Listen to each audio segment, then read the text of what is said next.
Hello and welcome to Who Are You? This is the reasonably well done Sci-Fi Watchcast hosted by two former strangers now friends who are currently working their way through 2004's Battlestar Galactica. I'm Xhafer, And I'm Laura. and today we're joined by... It's me. It's Beth. Hi. Hello, Beth. I don't think you've been on this podcast before, have you? I haven't. I have not been on this podcast before. This is my first time. But it doesn't feel like it because I talk to you all the time on our other podcast. Same. Exactly. And, Xhafer, I occasionally also talk to. Once in a while. Occasionally, Sometimes, yeah. Occasionally. What is our other podcast? Do you want to talk about it? Oh, yes. So we have another podcast. It's me and Laura and Glow, who has also been on this here podcast that we're on now. Our podcast is called Cool Girls Don't Look at Explosions, where we watch Jude TV, but quickly because we also have to watch all of Battlestar Galactica. Yeah, we do. So we got stuff. Yeah. I just assumed that you and Glow are both watching Thanks. Battlestar with us. Yeah. Yeah. Well, I'd seen it. I saw it back when I was like in middle school. 'Cause Yeah, that's when yeah. it came out. And my parents were watching it. And, it was great, but I don't remember it. So it's like I'm watching it with you again for the first That's time. great. I love that for us. The age gap is just enough where Battlestar Galactica replaces Babylon 5. Yeah. So, Beth, what was your logic for choosing this episode to be on? So this one is the most extra episode. And I like to make a splash, a big entrance. And I thought the one with the cool ass arrow and the baby reveal and the mutiny was the right one, I think it's a good choice. I can't wait to talk about it. There's a lot going on. Yeah. It too is a chaotic gremlin, much like I am a chaotic gremlin. So this episode, one could say, is the most relatable episode for me. All right, we ready to get into this episode? I sure am. You Yep. ready to talk about this fucking episode? It's Battlestar Galactica Season 1 finale, Kobol's Last Gleaming, Part 2. We open on Crashdown's crash site, evacuating the survivors from the rafter. The chief, Callie, everyone's out but Gaius, who is caught behind a fire. 6PT kind of replaces Crashdown to get him out. Uh-huh. The raptor explodes, and Gaius is simultaneously an accidental Renaissance painting and also a photo of me when I get home from the office on Fridays as he just collapses into a heap of tall grass. There is so much Christing in this episode. Oh my God, yes. That last shot, we're going to talk about it. 'Cause I We're got going to thoughts. open on a Christ and we're going to go out on a Christ, everybody. But also, nobody panic because Darth Maul did survive. He's doing well. Darth Maul has some tasteful cuts, face framing cuts all over his beautiful face. He's good. Made it. He made it. I don't know about you, Laura. Beth and I are watching the Blu-ray release at the moment. But the theme song has finally changed. Did it change? Oh, did Did it? it change for you? Shit, I didn't notice. Okay. So the theme song we've had for the last 12 episodes has been kind of like tribal drummy, like ba-da-ba-da-ba, like with some choral. And this one is similar instrumentation, but a completely different song. And this is like the iconic Battlestar Galactica theme. When I think of the Battlestar Galactica theme, this is the song I think about. I forgot it had another theme because this had just replaced it in my brain meats. I personally very excited. Huh. Man, I guess I'm going to have to go back and watch compare the two themes from part 1 and part 2 because I didn't notice anything. This one has a lot of like, in it. Yeah. Gotta Yeah. It could be. We're also watching just like a purchased iTunes version, I think. So hopefully it's not that they did something horrible to the Yeah. theme. I mean, it in could my just opinion. be I don't know. the what we happen to be watching. They changed it for this episode. It's weird to change it before the season break, I would think, but Yeah. whatever. I'm not making TV. Perhaps the ghost of Stephen Jobs really was not a big fan of it. Took Yeah. it, I don't know. Yeah. I don't think Steve Jobs really wants people talking about the sentient machines too much. It's Yeah. true. Also, I feel like we all as a people now know better than to give the robots we make do things for us super strength. Maybe we don't do that anymore. I really want a lot of people in my industry in particular to watch this show again.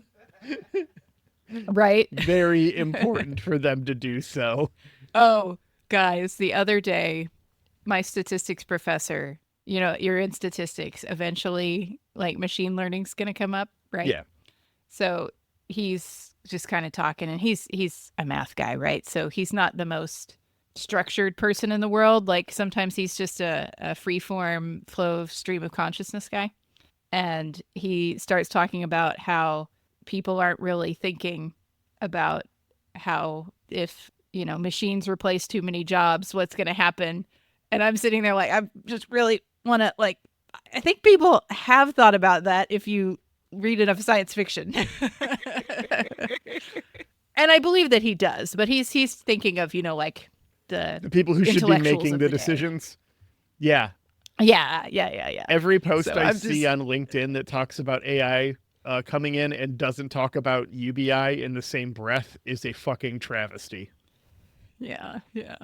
And I've been off of the social media a little bit too. I've popped into Facebook here and again every now and again just to check on my friends that I love. And I'll be scrolling through the feed and there's AI videos again that people are sharing and they cannot tell that it's AI. And I'm like, oh. Yeah, AI literacy, digital literacy is so important so that you don't get trapped by Cylons. Speaking of getting trapped by Cylons, after theme, we go to Caprica Yellow. It's day 51, where Sharon has brought Hilo to the Delphi Museum because he wants a way off of Caprica. And she says, well, yes, this is where the arrow of Apollo is. At this moment, I had to pause and just appreciate, air quotes, the plan. So at the start of every episode, the Cylon's they're doing the thing and they have a plan, right? We have a plan. Yeah. Right. It's the thing that they say constantly. Right now, the Cylons clearly know about the fleet. The fleet is at Kobol, or knows the location of Kobol, to the point where Sharon knows someone would be coming for the arrow. She must have known that a month ago when she started to drag Hilo's ass up there, that they were going in the right-ish direction or that they would find Kobol to get him there in time. It also explains why they didn't nuke the shit out of this giant military installation that's right next to it. Right? Oh, yeah. Because they talk about how Delphi is this giant military installation city, right? It's Fort whatever. It's all military. And why wouldn't you nuke that immediately? Well, because that's where the arrow is. So this has been known quantity for at least a month. It stands to reason that everything that we see in this episode is part of the plan. I don't want to say too much more because I don't want to say anything I shouldn't. I'm wondering how much of this is me constructing it in my brain and seeing all the pieces align, all the math is floating around my head, and how much of it is known to you as a first-time viewer, Laura. I guess I hadn't really thought about where they were going and that Sharon would have an eye. So with the Cylons winding up at Kobol, yeah, I didn't really think they wanted anything out of Kobol. I thought they just were fleet here, time to deal with them. And if they also want the arrow and to take it to the place and do the thing, what do they want from Earth? They want to go to Earth too? If they wanted to do that, it stands to reason they know where the arrow is, they know where Kobol is, they would have done it. Right. I think they were just like trying to prevent the humans from taking the arrow and doing the thing. That's how I interpreted it. Mm. Yeah, You Sharon know? could just be going there to like take the arrow. Yeah, and deliver it Or- or something. Or, I mean, she could be genuine about how she feels about Hilo. And we're just trying to get Hilo somewhere. She doesn't have to know that, well, I was going to say she doesn't have to know that they're coming, trying to go to, look at Xhafer. He's doing a little dance in his seat. But she knows, like, we're not nuking Delphi because this arrow is there. But she could just not give a shit about the arrow. But then why don't the Cylons just nuke the arrow if they don't give a shit? Well, because maybe it was like a whole prophecy thing, and then like The Cylons know prophecy, they do, right? They. I mean, they're- Leoben was just quoting chapter and verse at us. Yeah, spitting those verses. Yeah. But like, I don't know. Maybe this all had to happen. Have they said what the purpose of the... Yeah, we know what the purpose of the arrow is. The purpose of the arrow is to find Earth, right? Yeah, Mhm. you do the thing, and then you find You take a it to place. Athena's whatever or something, and Yeah. I don't know. Athena's underground cavern. So That sounds like a porn. I'm so sorry. a month ago, Leoben told Starbuck she was going to retrieve the arrow and point to Earth. He said those things to her. It's like you're gonna point the way, you're gonna use the arrow, you're gonna find Earth. He said those things. I don't think he specified what arrow, and it was kind of more ambiguous then, but clearly part of the plan. Yeah. Is this a forced evolution thing, like the shadows? Like the So Cylons have this plan to make humanity do what they want, which presumably is better. it is revealed exactly what is happening here. Okay. I don't know if they come out and say it exactly, like this is why you had to do this, this is why this was the plan. But the goal is kind of found out at a certain point, and why the goal is important is kind of found out at a certain point. So I don't want to like play my cards. I don't want to ruin shit because, I mean, I would have to start talking about like season 4 stuff here. Oh yeah, let's not do so that. we're not gonna do that. If it was a couple episodes or something, I'd just say so. But I just was curious because like going back and rewatching this show, and I talked about this in Spoiler Town in our Discord. Get in the Discord. And if you want to talk spoilies over there, you can talk freely. You just have to ask to join the spoiler channel because it is hidden explicitly from Laura. From me. And anyone else who doesn't want to see it. But I had to change Discord admin rules and stuff so that Laura couldn't see it. We're talking about it over there. It became really apparent to me how well written, like, I mean, obviously the show's well written. Like, and when we see stuff like Baltar having 2 conversations at the same time, it's like, oh yeah, this show's really well written. But this kind of plotting, this kind of like, even if it wasn't all 100% figured out, which we know it wasn't at this point, like just knowing what happens and either being a good enough storyteller to plant enough seeds to harvest later, or being good enough at connecting dots to make things that were not important later. I just really fucking am appreciating the shit out of it in this moment, in this episode. So I'm realizing something as you're talking. Yeah. 2 things. One is unrelated, and that is that Ellen is kind of like early 2000s, that like big tall vampire lady from Resident Evil. Like, Yeah. same kind of energy like happening. Like, yeah. But 2, y'all, I don't think I watched up to season 4. of this show. So you're going to be watching first time with me? Yeah. Because like high school hit, Yay. and then it was like AP classes, getting ready for our auditions, like doing all this stuff. So I didn't have time for TV. Yep. That's totally why I never finished Voyager. Well, I have finished it now, but like when it was on. But like when it was on, exactly. Yeah. No, I get that. Yeah. No, it was actually shockingly recent that I finished Voyager. So. Ooh. But you finished it, and that's exciting. Yeah. It was really, guys, when it came down to it, when I did the rewatch, it was really only like maybe the last half of season 7 that I hadn't seen. Maybe not even half. Maybe it was even a quarter. It was very little. I was like, why did I not do this earlier? I could have known that they got rid of Neelix forever ago. Not soon enough. Not soon enough. It's like the third to last episode or something. Yeah. But yeah, I had never seen it. It was weird.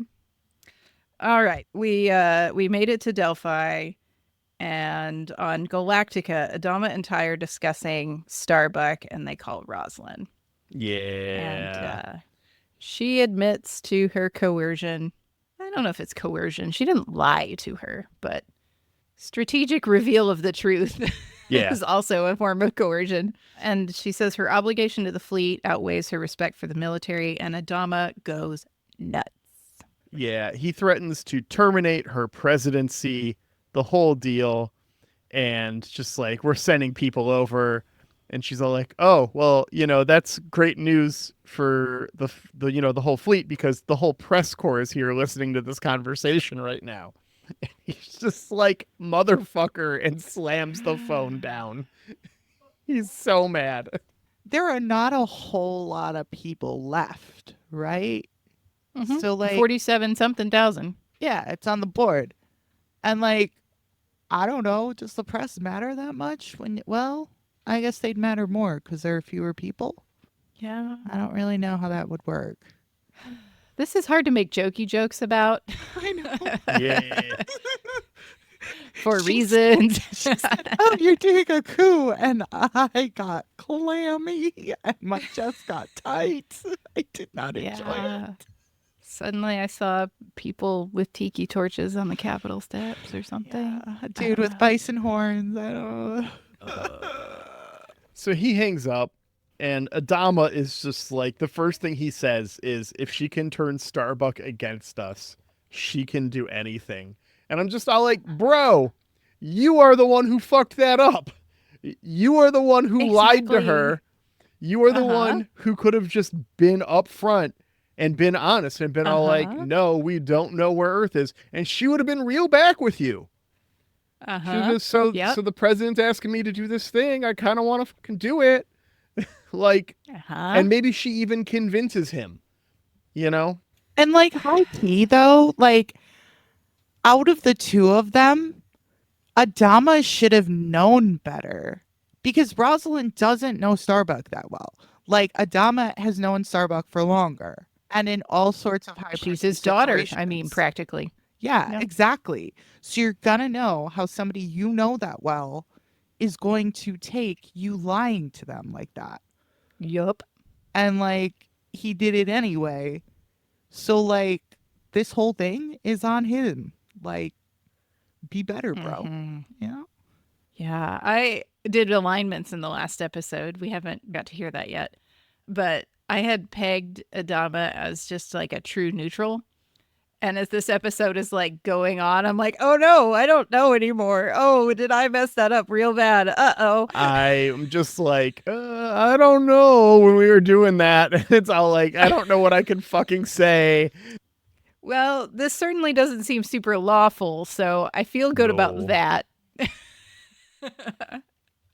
I think ultimately he's chaotic good, because like, I believe that he believes that what he was doing was right.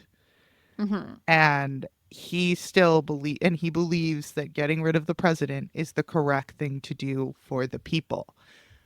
That feels chaotic good to me, but I don't know. I mean, we talked ourselves into it, I think. He took the only thing that hypothetically would have been able to nuke that base star and get away with it. Which is, when you're talking about that, you're not talking even necessarily about nuking that base star. This is something that you're probably going to have to do a number of times. Mm-hmm. And to throw it away, like, it is the most important military asset that they have. That Raider is arguably more important than any other ship outside of the fuel refiner and Galactica itself. So. Yep. So he's going to strike Colonial 1. Yeah, he decides that this has got to go. So while Lee and Ty start planning things, Adama goes to ask Boomer to go on a suicide mission to nuke the base star. Why would she take that, you think? Well, he knows what he's doing here. Yeah, I guess he doesn't even have to know about the Cylon thing, does he? To get what he wants out of this. No, I mean, he doesn't. Starbuck has successfully jumped to Kobol. The transponder works as hoped. She approaches the planet. As Sharon tells Hilo, she has real feelings for him. She has real feelings in general. He is unwavering in his fuck off toaster. And that's when she tells him she's pregnant. You are the father! The P-bomb. Oh my god. Okay. You called this a couple episodes ago. Yes. Yeah. I picked up on the very subtle, like, I'm throwing up all the time signals. Yeah. The quotation marks are key there. Now I'm doing mental math in my head. It's been 51 days. Yep. How many weeks is that? I would say it's been maybe a month since they fucked. I feel like that was like day 20. You don't stop something. throwing up that early. Well, I guess if you're a Cylon, it's whatever, right? I mean, yeah, she can also run for days, so, you know. Okay. All right. I know nothing about their physiology. I will allow this to slide. Yeah, I don't really get how that works. Because aren't they robot? Is it a robot baby? I mean, they're meat robots, so this is why I'm like barking up the forced evolution tree, right? Because it seems like the Cylons want to do this, because it seemed like Six and Doral were really pushing Sharon to get pregnant and have babies with Hilo. So I'm like, are you trying to evolve the human race and use them to expand your genetic material so you have more than just 12 models of Cylon or something? I don't know. I mean, 6PT calls it the next phase of life, I think. Yeah. When they approach the baby in the opera house later in the episode. Yeah. So the baby in the opera house is a very good name for Mountain Goats album. So if John Darnielle listens to this podcast, first of all, oh my God, you've made it. And second of all, there's your album title. Freebie. I would a freebie. love the shit out of a Mountain Goats Battlestar Galactica album. There's that guy on TikTok who does songs like that aren't Mountain Goat songs in the style of the Mountain Goats. Like, he makes Mountain Goat songs about random things. Please, Battlestar Galactica guy on TikTok whose name I don't know. Yeah. This is all very juicy. We love a gossip storyline. Okay. Boomer and Racetrack jump to Kobol as Lee and the strike team approach Colonial 1. Rosalind urges her staff to go hang out with the civvies just in case, but Billy leads the refusal. They will all stand with their president. I am Spartacus. I was so disappointed in Lee throughout this. I was like, why is he going along with this? What the fuck? Well, exactly for the reason why, based off his actions later. Yeah. That's exactly why he's there. He knows what he's doing. Yeah. Yeah. I was worried for a moment. I was like, did we just take all of our characters and throw everything out the window? But we didn't.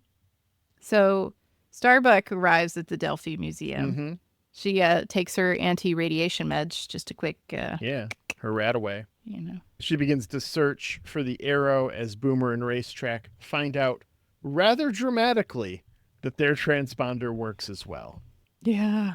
Not even visual, like, identification, I guess, from the Raiders flying all around. They don't give a fuck. Or they know what's up, but they don't care because it's all part of the plan. Mm-hmm. I mean, we didn't see Starbuck take eyeballs out of that Cylon radar, so. Yeah. I mean, you would think there would be something like bouncing some kind of waves off of stuff and going, that ain't the right shape. Yeah. One would hope. Whether or not it has eyeballs. They're basically just orcas in space. Space orcas. Orcas are deadly. We know that. Exactly. Yeah. And they use echolocation. I don't know, maybe Cylons are into shark liver. Maybe there's that similarity. We don't really know. I'm just glad we've got space whales, even if they're not how I anticipated. Over on Kobol, Crashdown is the ranking officer, but Tyrell has real Miles O'Brien vibes when he's just all like, can we stop being stupid and maybe take cover? Like, guys, we're being dumb. I'm not the ranking officer, but I am probably the most experienced officer here. This is fucking spectacular. I feel kind of bad for Tyrell because he's clearly got his head on his shoulders, but Crashdown is in charge for reasons. And I feel like that's going to come up later. Yes. Yeah, Crashdown, he's trying, but this isn't his wheelhouse. Yeah. I mean, even when we've seen him before, he's been with Boomer in their little raptor, and she's kind of been a little bit bossy, I think. Like, she was in charge of him, It seemed like. So, yeah. Speaking of Boomer, the nuke's release clamp fails, so Boomer and Racetrack decide they're going to dock in the Cylon base star in hopes of finding a place to land, manually release the nuke, and then get the fuck out. Yeah. Racetrack is not as comfortable with this idea as Boomer is for also reasons. Boomer's ready. Yeah. Racetrack, not so much. I wonder why. What? Yes. A lot of poking of the meat. Yeah. When they land, there's meat poking. That's very uncomfortable. Yeah, I was wondering why this ship needed to be so meaty looking inside. And then I kind of had a moment where I was like, oh, it's very Babylon 5 nostalgic, because we definitely had meaty ships in Babylon 5. Sticky, gooey things with, like, phlegm. I mean, none of the robots are robitty, which is, it's consistent at least. I love this, and I'm not at all viscerally.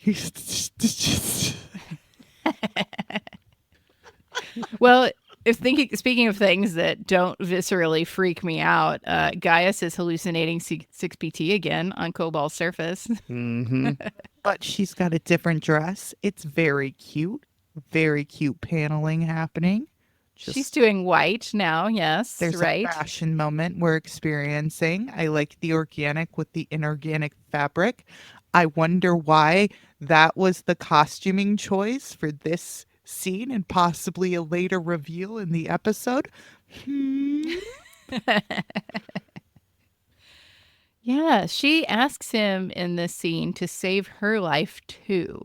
Mm-hmm. And he stands and she leads him towards some ruins. And this whole time I'm like, are they really going? Or is he still like just hallucinating?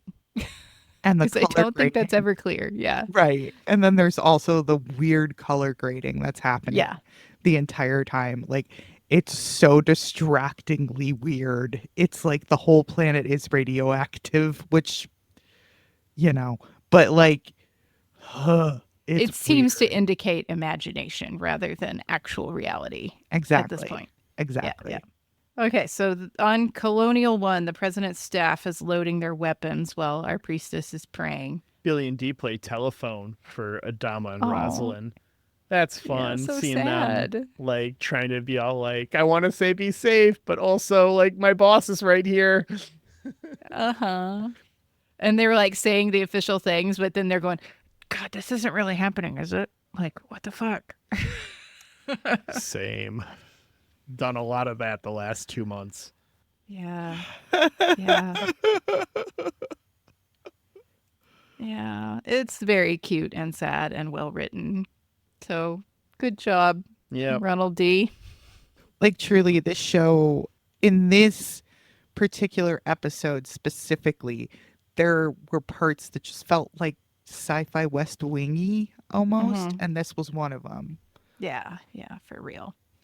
Back on Caprica. Hey, we have like 3 different place settings in this episode. That's a new thing. It's been either like Galactica or a ship and Caprica. That's it. But now we've got 2 planets. A lot is happening, Foxy. So on Caprica, Starbuck has found the arrow. And this is obviously too early in this whole thing for this to just go according to plan. Yeah, 6 finds her, starts punching and running around.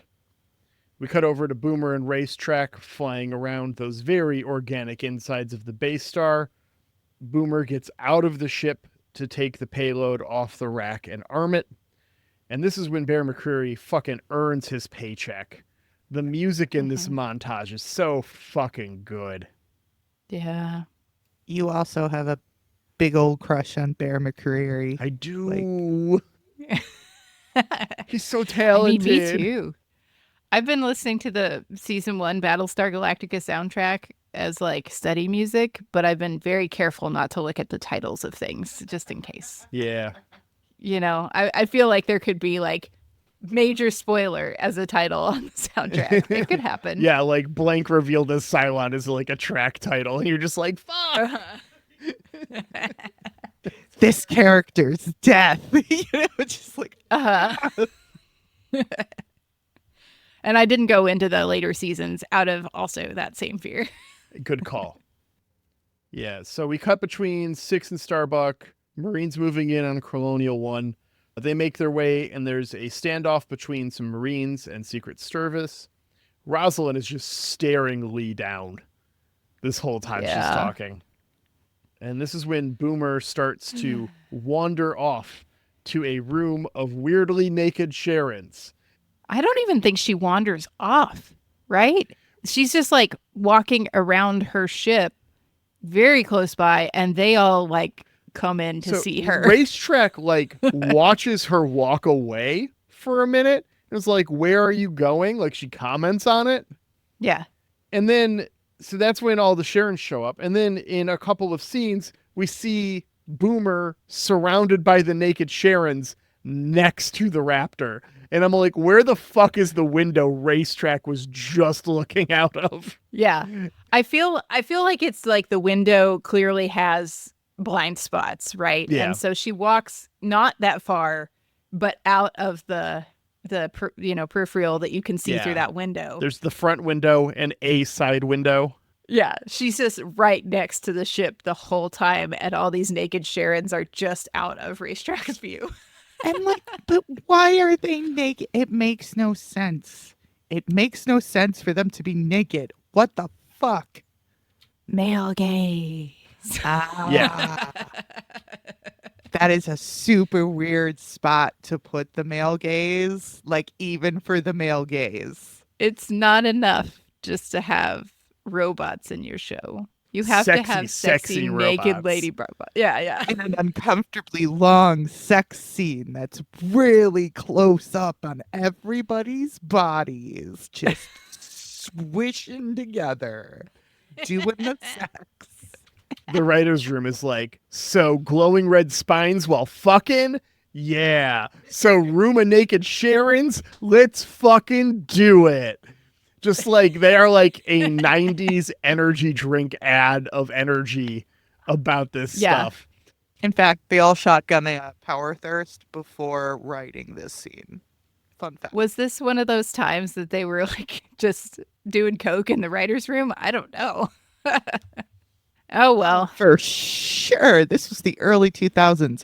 Though, honestly, if they really wanted to, like, male gaze it up, they could have, like, made Boomer's spine glow red when she was looking at all the naked Sharons. Just really make everyone uncomfortable. Just really, yeah. A whole bunch of naked me's. Suddenly I'm aroused. Exactly. Like, really? Just let the cocaine take the wheel. Fuck you, Jesus. Cocaine is taking the wheel this time. So, man. 6 kicks. Oh, also, they all love her. I need to say that. Oh yeah. They're weirdly touching her face and stuff. And they're like, "We love you, Sharon." It was very Furby-esque. It was so much. I don't even know if that was here. I just glanced down at my notes and they're like, they love her and they always will.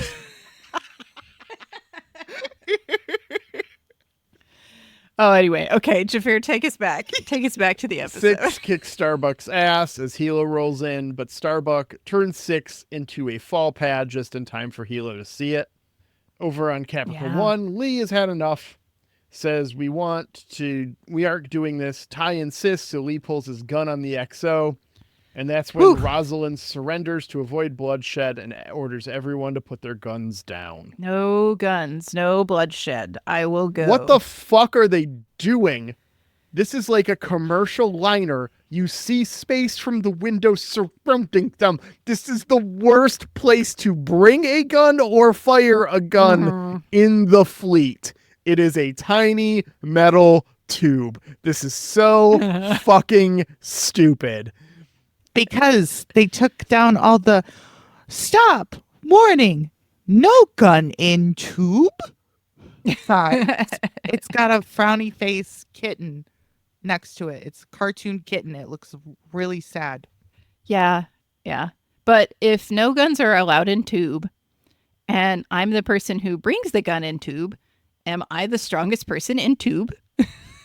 Everyone's got guns. We see so many guns. Why does everyone have guns in tube? Guns in tube, bad. Yeah, everybody guns in tube. There's a litany of guns in this tube. Yeah. Even her people disturbing. were loading up their guns in tube. Yeah. It's true. Hella guns in tube, if you will. I mean, Rosalind's like, I don't want bloodshed. But also, like, if one of you fires this fucking gun, we're all gonna fucking die. Please stop. It's just going to be a standoff forever if everyone is smart, which Lee and Rosalind are arrested. Yeah. At this point, we cut over to Boomer. Oh, we already did this bit. Yeah, now all the Sharons all the love her. Sharon I did stuff skip happens. ahead, It's but I fine. couldn't stop. I do have an important question. So in Babylon 5, there was space cocaine or space Dust, speed. yes. Yes. Dust. It made you a telepath. I'm not calling it that. That's dumb. They should have done better. Dust. You can't say it like the word dust. It's pronounced dust. I'm not doing that. This is not the 90s. We're not doing an extreme hair gel commercial.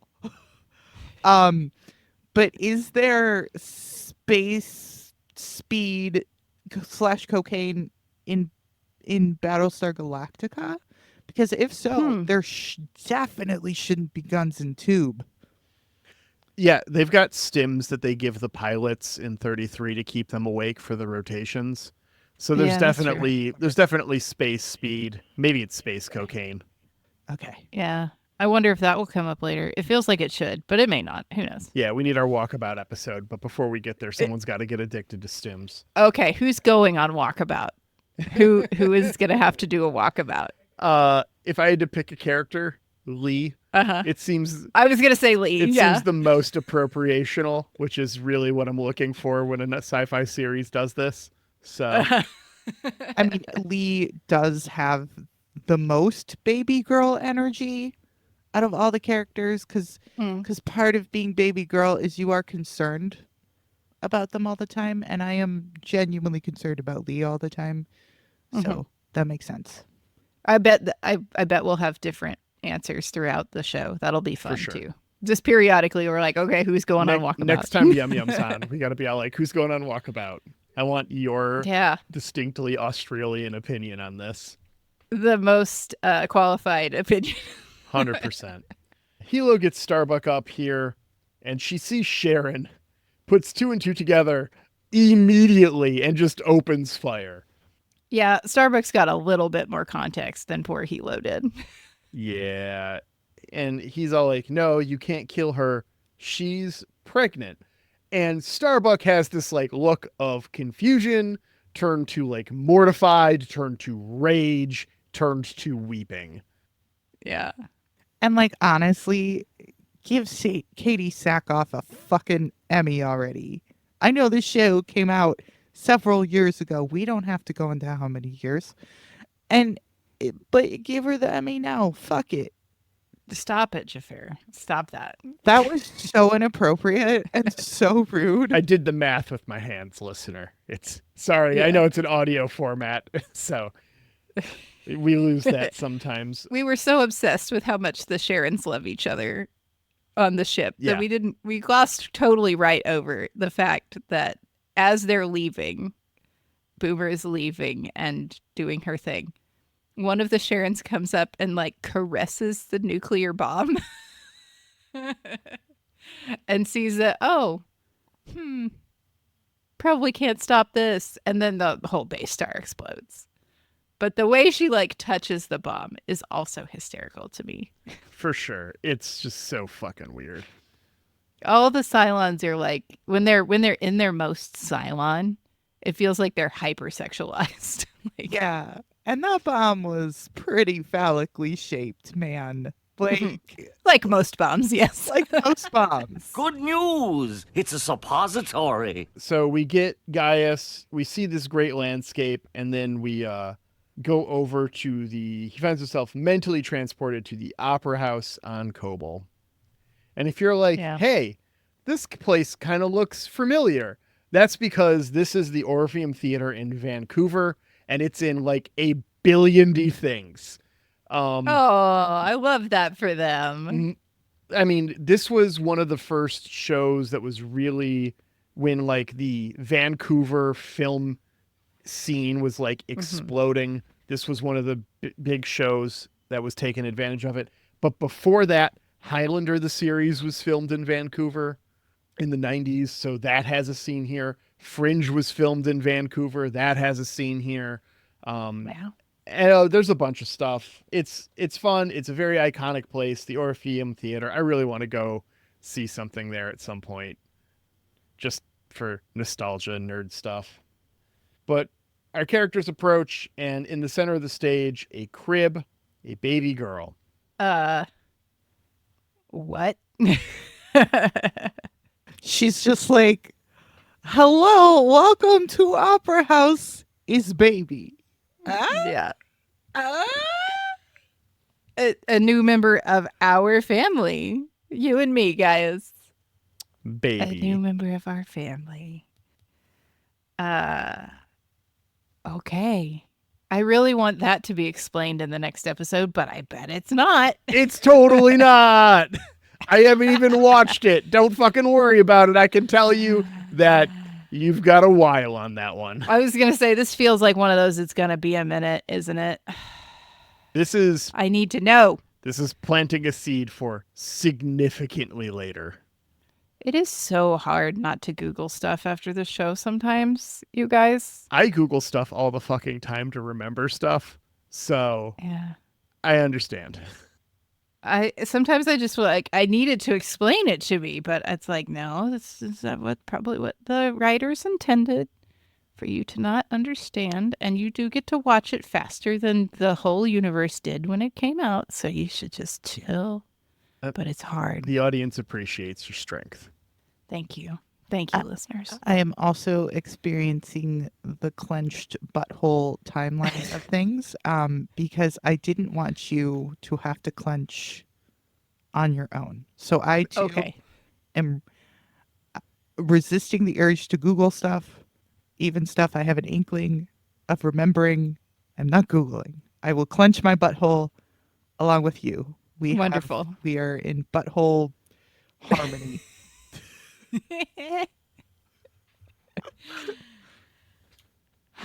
Rosalind gets locked up in the brig. Lee's in handcuffs in CIC. Adama makes a point of being so proud of Boomer in Racetrack that if there were comments, he would have tagged Lee in them. Yeah. Yeah, he speeches to Boomer, but at Lee. Yeah, for sure. It's like, so great of you to follow through on your mission and follow orders exactly to the letter and do everything that I asked of you. I'm so fucking proud. Mm-hmm. Dad's proud of one of you. Daddy's so proud of how you didn't let your emotions cloud your judgment, Boomer. While looking at Lee. Daddy Adama only loves the children who listen to me and not their own judgment. Yes. Obedience is the only way to earn Daddy's love. Daddy's so proud of you. Yeah, I don't know how I feel about Daddy Adama anymore, guys. Come, let Daddy swaddle you in his bosom of pride.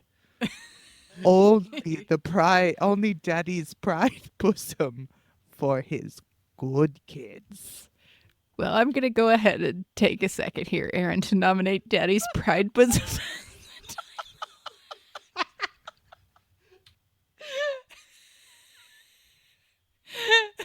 Like, we're both, Beth and I are muted because we're recording in the same room. We've just been cracking up for like a minute and a half over here. Most of our relationship is just trying to make the other person uncomfortable. That is how we express love. We do it quite often. We've gotten rather good at it. But in the middle of this speech here, things move very quickly. Boomer shoots Adama twice immediately, just like pistol out, pop, pop. He is sprawled out over the planning station in the center of CIC, his blood covering the white lit panels. As Lee, Tai, and D literally hold him together, Boomer realizes what she's done, and we get the pull out for the Christ pose that ends the episode and sends us to our credits. Holy shit, guys. Yeah, Holy that shit. was not accidental Renaissance. That was very purposeful Renaissance, is what that fucking was. For sure. Yeah. We may have a little lurker in the audience at this moment, and I just want to tell him that is when I sent you the holy fucking shit, guys, or whatever I sent to the Discord was when I watched this episode, not part 1. Yeah, that's fair. That's fair. Holy shit. Yeah. Yeah. That's the episode. So, yeah. And 6PT in part 1 had told Gaius that he didn't want to be on the ship when stuff happened. It was dangerous or whatever. Well, this is dangerous to Adama. I don't know how dangerous it is to Gaius. He's the so vice it feels like president. maybe there's... He's the vice president. It's not about shooting Adama. It's about the coup. Oh, okay. Because if Because you're... then he would be in a position. Yeah, if you're going to arrest the president, you don't want to be the vice president on the military ship when that shit goes down. Yeah. Okay. I was like, I don't see how that was. I was thinking when she was talking about, you don't want to be on a ship, dangerous, whatever, that there was an actual like bomb or something again. But yeah, that would have been too easy. Too boring. Too many bombs. So many bombs. Too many bombs. Too many bombs. Too many bombs. Too many bombs. Too many bombs, but also like, the coups are so hard. I think bombs might be Battlestar's version of the murder cold open. Yeah. Or the assassin cold open in Babylon 5. Yeah. All right. Well, Good. that's the episode. As is our way, we will now rate this episode on a scale of 1 to 12 colonies. Beth, as our guest, babe, I get to ask you first. What'd you think of this episode? I'm going to give it 12 out of 12 colonies and 12 out of 12 Daddy's Pride Bosom as well. I think that Daddy Adama would be very proud of this episode. It had everything. It had, the show is so fucking well written. All right. This is such a fucking well written show. Like, my God. And the cinematography, except for the weird color grading, is incredible. It's impeccable. Everything is thought out. Truly, the wardrobe the costuming is always thought out. 2, there are little clues and everything. Oh, it's so good. Okay, I'm done now. Yeah, I definitely didn't want most of the things that happened in this episode to happen, but god dang, they were good. So I gotta give it a 12 out of 12 too. Like, Compelling. this was good. Yeah. Yeah, I'm gonna. So, we the scales tipped one way. I'm gonna tip the scale the other way. So we've done 13 out of 12 Oh. for Earth. Uh-huh. I guess Kobol would be 0. That's not the case though. I want it to wrap back around. So in recognition of that, I guess this is a 13 out of 12 for me for Kobol. Fucking great fucking episode. So fucking good. Yeah. I hate all of the stuff that's happened to our characters here. I don't like Rosalind in jail. I don't like Lee also arrested, which is probably worse somehow. I don't like his dad being shot. I don't like Gaius and 6PT doing weird shit on Kobol.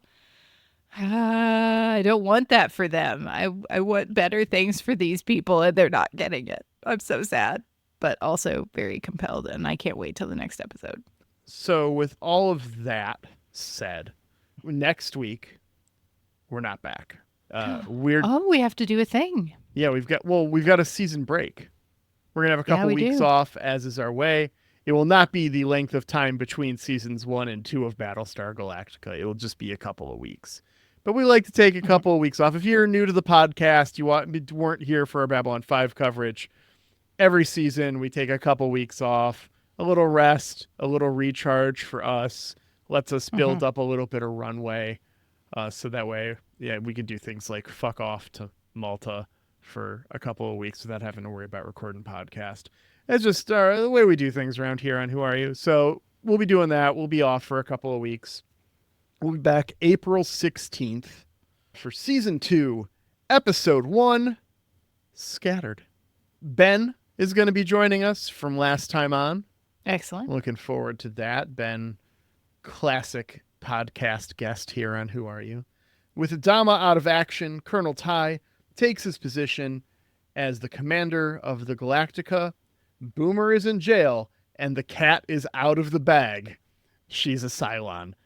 It is quite possibly the worst episode description I've ever read, because all it does is tell us stuff that happened in the episode we've already watched. Yeah. That's good. I like it though. Yeah. I found that one. I didn't make that one. Oh, good. You didn't have to censor, so that's nice. I did not change a word of it. But before we get there on April 16th, we have to leave you with a few things. Beth, why don't you tell them where they can find you? So you can find me on Blue Sky under Beth Danger Powers. That's basically it.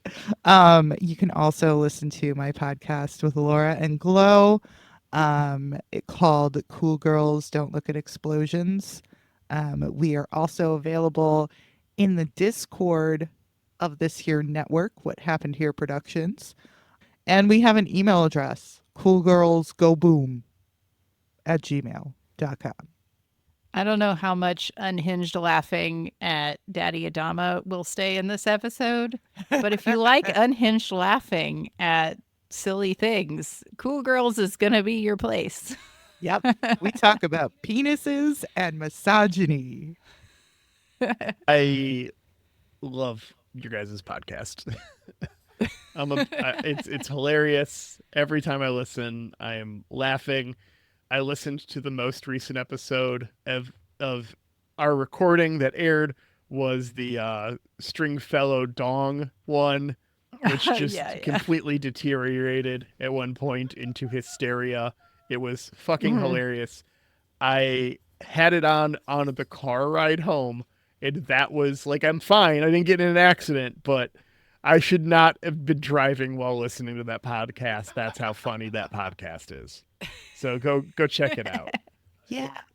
And while you're checking stuff out, why don't you go ahead and check out Jeremy Siegel. Hey, Jeremy.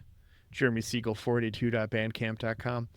Appreciate the hell out of you, buddy. Thanks so much for putting together our theme music. You can find more of Jeremy's work on the aforementioned Bandcamp website, where he's the only Jeremy Siegel that makes music, or on streaming services as Nuclear Jaguar. And thank you to Angry Duck Time Machine on Instagram for the podcast artwork, which I do believe I'm looking at. Yes, Xhafer? I am wearing a Who Are You t-shirt right now with our podcast logo on it. It was a test run. We need to get that going, and we'll talk stuff. Yeah. So hopefully that these will be available for people soon. Yeah, because I definitely need one. And the fabric is really soft and nice, and the quality's lovely. I haven't stolen it from him to wear yet, but I felt it, and it's real nice. They're nice t-shirts.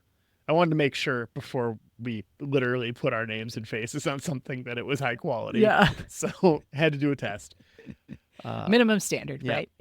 Hey, Aaron, thanks so much for editing this podcast. Really appreciate you putting in the time and making us sound coherent and getting rid of all of our hysterical laughter.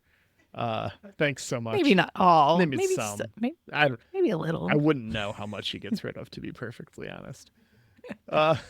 But yeah. A tasteful amount. I'm sure. Perfect. Yeah. I trust him implicitly. Just like I trust you implicitly, listener, to try and make the best of your week. We'll see you April 16th. Oh, well, we could tell them if they just can't wait that they should come to the Discord. Yeah. Come to the Discord if you just can't wait. Hang out in the Discord. The Discord's a cool place. It's popping. We would love to have you. Love to have Totally. you. Yeah. All right. Bye, Internet. Bye. Bye.